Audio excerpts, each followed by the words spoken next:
Let's continue the series of advanced vocabulary from the news. This is your chance to take your English to the next level. You will also have a chance to practice pronunciation and the American accent. I will read parts of the article and I will pause to give you a chance to repeat after me. Let's learn some advanced English vocabulary from a recent article about the American presidential election. Do you know the meaning of the verb to hurl? And how about the noun enmity? And how about the phrasal verb to take someone on? You know the meaning of the phrasal verb to take someone out, right? To take someone out on a date. But to take someone on has a very different meaning. Phrasal verbs can be so confusing. There are so many of them. To take on, to take up, to take out, to take over, and on and on. We will look at a news article that talks about the recent presidential debate. This article was posted in the New York Times just one day after the debate. A lot of people have very strong opinions about what's going on in American politics right now. It's a difficult topic to discuss without angering people.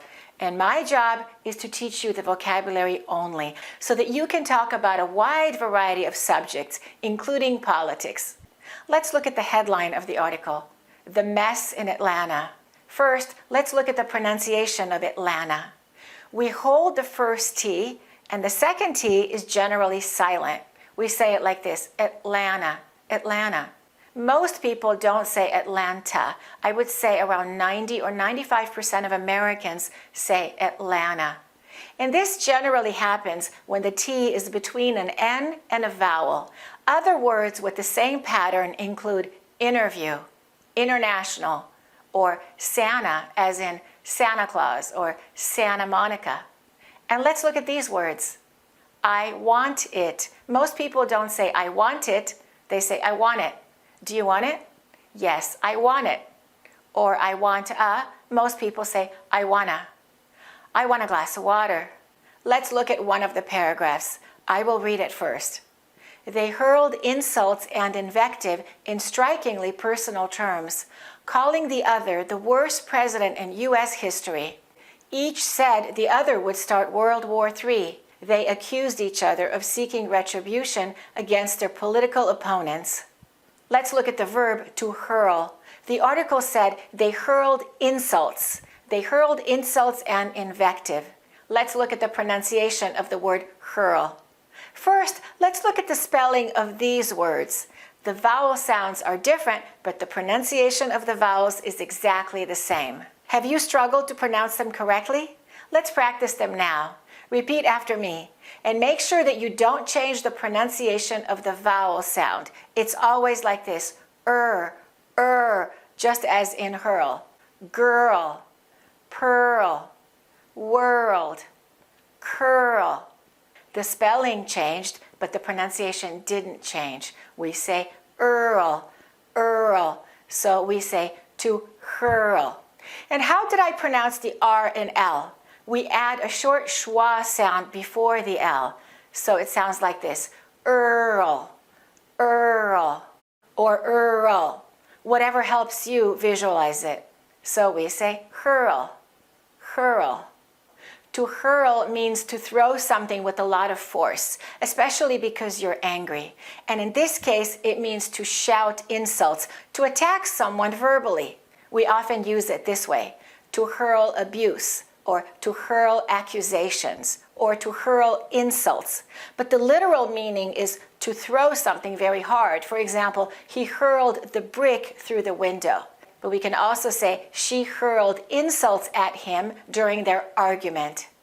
And now let's look at the word invective. The article said they hurled insults and invective in strikingly personal terms. Invective is a pretty formal word. It's not so common. It means rude and insulting words that someone says when they're very angry, abusive or highly critical language. And it's an uncountable noun.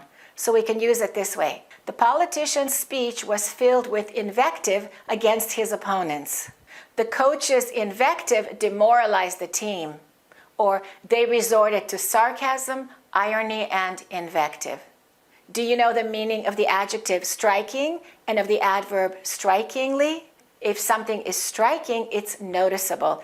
It attracts attention.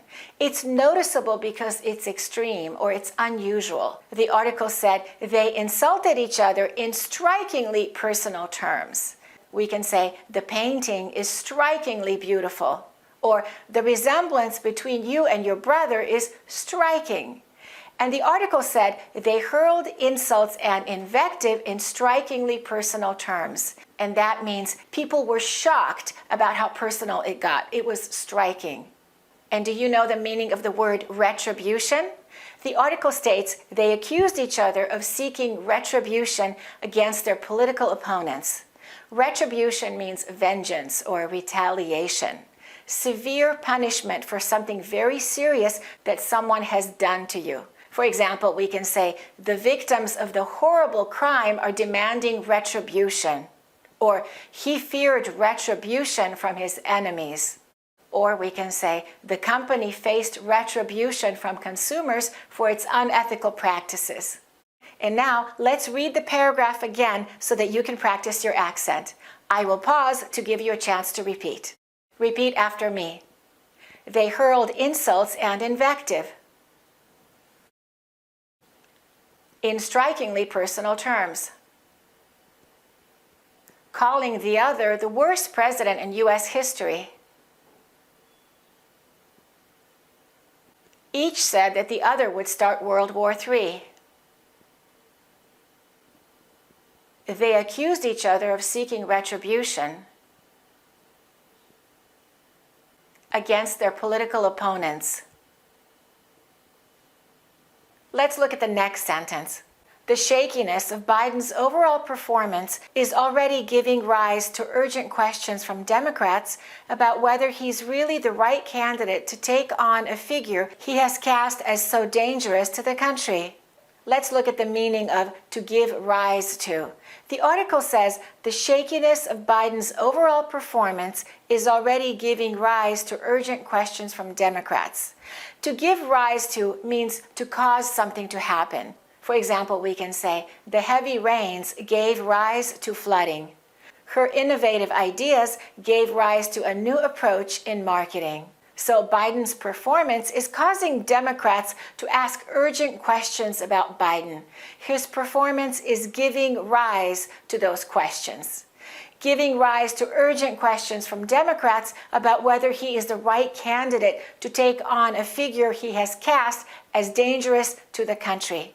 Let's look at the meaning of that. Let's look at the phrasal verb to take on. To take on means to challenge or to fight. For example, I can say, I'm ready to take you on in a game of chess. Or the young boxer decided to take on the reigning champion in the upcoming match. To take on is a phrasal verb. And phrasal verbs can be so confusing. For example, we have to take on, to take up, to take in. And to take off has 4 different meanings. To take on is in video number 19 in my course, Phrasal Verbs for Fluent English, where I teach you the most common and the most useful phrasal verbs that you need to know in order to speak fluently and in order to sound like a native speaker. The course contains 21 video lessons and downloadable audio of the entire course, plus lots of conversation practice exercises and quizzes to test your progress, and almost 1,000 sample sentences of the various phrasal verbs so that you can truly master the nuances of the meanings. To get the Phrasal Verbs for Fluent English course, go to AccurateEnglish.com. Let's look at the word figure. Figure has a lot of different meanings, and let's learn the meaning that is used in this article. It states, urgent questions from Democrats about whether he is really the right candidate to take on a figure. What is a figure in this case? A figure is a person, especially an important or notable person. So to take on a figure means to challenge Donald Trump. We can also use figure this way. He is a controversial figure in the medical community. Or the CEO is a key figure in the tech industry. Shakespeare is an iconic figure in English literature. And let's look at the verb to cast. You might know the other meaning of to cast. For example, to cast an actor in a film. He was cast for that role. But let's look at how it's used in this context. It states whether he is really the right candidate to take on a figure that he has cast as so dangerous to the country. To cast someone as something means to portray or to describe someone in a particular way. For example, we can say, she felt unfairly cast as the troublemaker in the group. The media often cast him in a negative light. The defense lawyer cast the witness as unreliable and dishonest. So, a figure he has cast as so dangerous to the country means that President Biden has described Trump as dangerous to the country. Let's read the paragraph again, and this time I will pause to give you a chance to repeat and practice your accent. Repeat after me. The shakiness of Biden's overall performance is already giving rise to urgent questions from Democrats about whether he is really the right candidate to take on a figure he has cast as so dangerous to the country.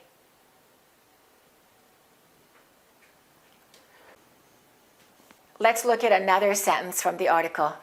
But the deep enmity on display and the messiness of the night may have damaged them both. Let's look at the word enmity. It means hatred towards someone or feeling intense hostility. This word comes from the same Latin root as enemy. We can say he felt deep enmity toward his former friend after the betrayal. The enmity between the two countries led to a prolonged conflict. Let's look at another sentence from the article. By the end of the night, his group was calling for Biden to step aside. Let's look at the phrasal verb to step aside. It means to move out of the way or to withdraw from an important job.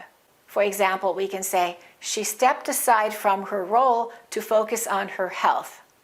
He decided to step aside and let someone else take the lead. The manager stepped aside to allow fresh ideas to be brought to the company.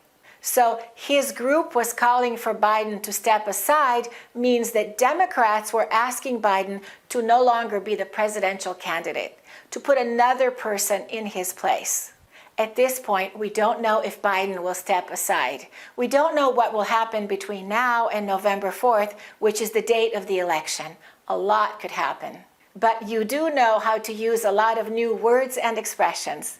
I suggest that you make your own sentences using these words and make sure that you say them out loud. That's such an important part of practice. And that way, you're much more likely to remember them and then use them in conversations. And I recommend that you keep reading in English. That's so important. That way you will continue to expand your vocabulary. You will be able to talk about a wide variety of subjects, whether it's politics or the economy or something personal in your life. That's true fluency. Thanks for watching and keep practicing your English. Take your English to the final level of fluency with my online courses. The American Accent course, the 400 Advanced Words You Must Know for Fluent English course, and the Phrasal Verbs for Fluent English course. Go to AccurateEnglish.com.